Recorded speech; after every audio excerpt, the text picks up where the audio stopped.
Некогаш незаменлив дел од селскиот живот, денес магарето во Македонија станува реткост. Прашањето што се почесто се поставува е едноставно: каде исчезнаа макарињата и зошто никој не одговара за тоа? Во селото Велестово над Охрид магарето со децени било дел од секојдневието, но и од туризмот.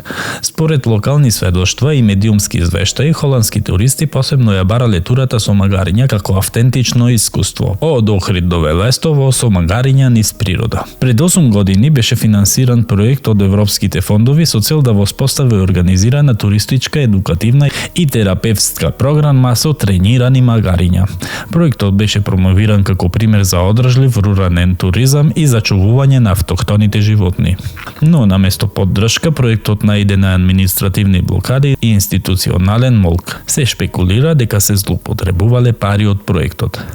Според официјални податоци, бројот на магариња, само магариња во Македонија од Државниот завод за статистика во 2018 година имало 897 магариња, од кои 543 машки и 354 женски. Но во меѓувреме во јавноста почнаа да кружат информации дека тој број е драстично намален заради интензивен откуп на магариња од македонскиот пазар поради растечката побарувачка на магарешко млеко и магарешко сирење, кои се меѓу најскапите производи во светот. Во регионалните медиуми се спомнува и производство на магарешко сирење во Србија, поврзано со бизнис партнери блиски до светски познати личности, меѓу кои се појавува и името на Новак Ѓоковиќ, но без официјални докази дека магарињата се извезувале од Македонија. Темата е дотолку повеќе сензационалистичка, ако се точни информациите дека 1 литар магарешко млеко чини над 30 евра, а килограм магарешко сирење достигнува до цена и од 1000 евра па и нагоре. Земјоделските и туристичките експерти предупредуваат дека исчезнувањето на магарињата е резултат на системска негрижа,